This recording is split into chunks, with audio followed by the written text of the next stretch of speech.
శరణం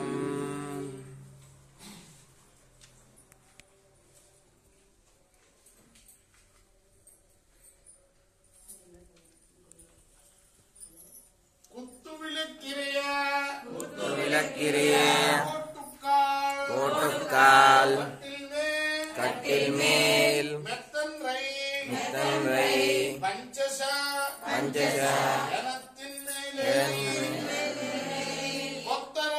கொத்தரல் ஊக்குழல் நப்பின்னை கொங்கை மேல் நைத்துக்கி நந்தமலர்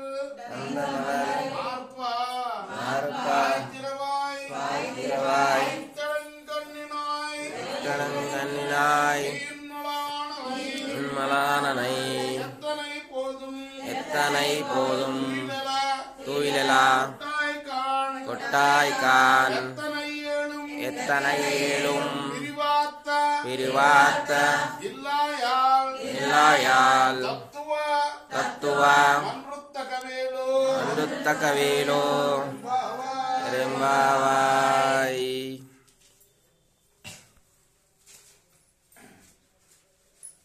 పెద్ద పెద్ద గుత్తి దీపాలు చుట్టూ వెలుగుతూ ఉండగా ఏనుగు దంతాలతో చేయబడ్డ కోళ్లు గల మంచంపై ఉన్న చల్లదనము, మెత్తదనము, తెల్లదనము, ఎత్తు వెడల్పు కలిగిన పాన్పుపై ఎక్కి ఈ 5 లక్షణాలు ఉండాలట. పాన్పుకి ఏమేంటవి? చల్లగా ఉండాలి, మెత్తగా ఉండాలి, తెల్లగా ఉండాలి, ఎత్తు వెడల్పు ఉండాలి. ఇటువంటి పాన్పుపై ఎక్కి గుత్తులు గుత్తులుగా వికసిస్తున్న పూలు తలలో ముడుచుకునిన కేశపాశము గల నీలాదేవి యొక్క స్తనములపై తన శరీరాన్ని ఆనుకొని పరుండి విశాలమైన వక్షస్థలం గల శ్రీకృష్ణ, నోరు తెరిచి మాట్లాడవయ్యా. కాటుక పెట్టుకున్న విశాలమైన కళ్ళు గల ఓ నీలాదేవి, నీవు ఎంతసేపటికి నీ ప్రియుని లేవనివ్వట్లేదని మాకు అర్థమైంది. తొందరగా లేవనియవమ్మా. కొంచెం ఎడబాటుకు సహించలేవా నువ్వు? ఇలా ఓర్వ లేకుండటం నీ స్వరూపానికి, నీ స్వభావానికి తగదు సుమా అని ఈ పాసురానికి అర్థం. శరణం. మనం ముకుందమాల కులశేఖరాలు గారు రచించిన ముకుందమాల స్తోత్రంలోని 2-3 శ్లోకాలు చెప్పుకుందాం. ఎంత నెంబరు గుర్తుందా?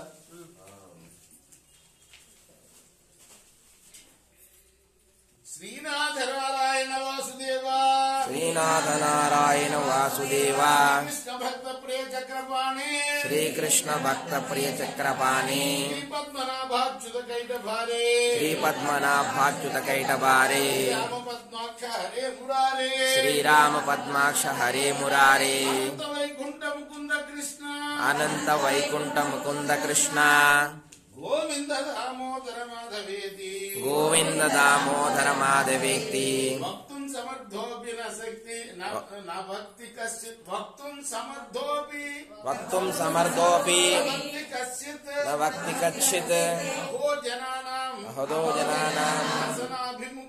వ్యసనాభిముఖ్యం ధ్యాయంతి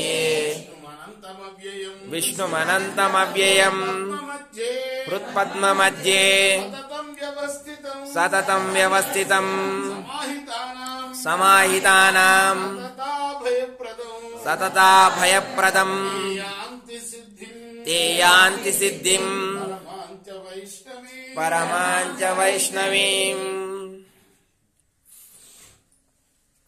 మనం ఆ నారాయణ నామాన్ని ఉచ్చరించే శక్తి మనకున్నా మనం ఉచ్చరించకుండా ఉండటం, స్మరించకుండా ఉండటం అనేది చాలా తప్పు.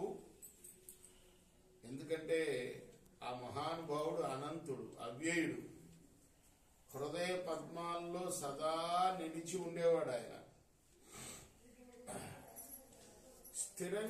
స్థిరమైన చిత్తం ఉండేవాళ్ళకి. అంటే చిత్తం అటు ఇటు వైదొలగకూడదు అనమాట. కష్టాలు వచ్చినప్పుడు దేవుడు కష్టాలు పెడుతున్నాడు మనకని దేవుణ్ణి మర్చిపోకూడదు. అర్థమైందా? కష్టాలు వచ్చినా సుఖాలు వచ్చినా సమానంగా భావించాలి. ద్వంద్వాతీత స్థితి అంటారు దాన్ని. ఆ స్థితిలో ఉంటేనే మనం దృఢంగా భజించగలం భగవంతుణ్ణి కదా. కాబట్టి ఆ దృఢంగా భజిస్తూ ఉంటే, ఆ విష్ణువుని సదా ధ్యానం చేస్తుంటే ఖచ్చితంగా ఆయన యొక్క అనుగ్రహం, సకల అభీష్ట సిద్ధి ఇవి రెండు కూడాను కలుగుతాయి అని ఈ శ్లోకాలకు అర్థం. కృష్ణార్పణమస్తు. సాయి కృష్ణార్పణమస్తు. మనం మా గురువు గారు శ్రీ రంగాచార్య గారు రాసిన గోదాదేవి గ్రంథం నుండి కొంత భాగం పారాయణ చేస్తున్నాం.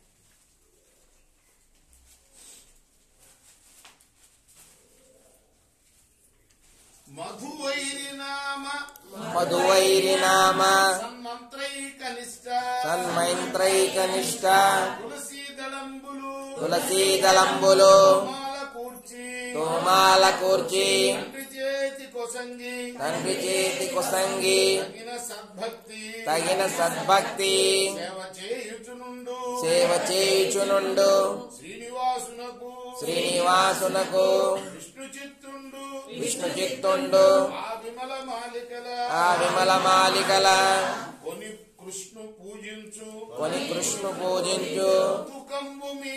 కుతుకంబు మీరా విరుల దండలు కూర్చు వేళన మగువా నాదుండు తనకు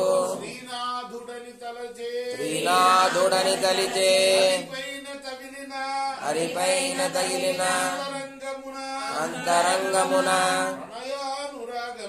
ప్రణయానురాగంబు పరువల్లు తొక్క తిరువడిగలై శరణం.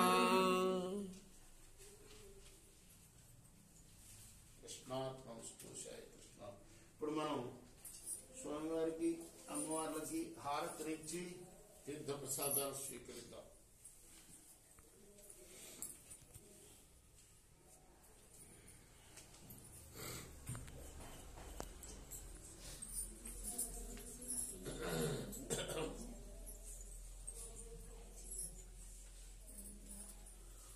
குத்து விளக்கேறியா கோட்டுக்கால் கட்டில் மேல் மத்தென்ற பஞ்ச செயலத்தின் மேல் வேறி ஒத்து அலார் பூங்குழல் நப்பின்னாய் கொண்டை மேல் வயத்திருந்த மலர் மார்பாவாய் திருவாய் வயத்திடம் கண்ணன்னாய் நீ உண்மலாளனை எத்தன்னை போதும் துயிலக வட்டதான் எத்தன்னை வேலும் பிறகு அசகில்லாயால் தத்துவம் வந்த தப்பு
గోవింద గోవింద గోవింద.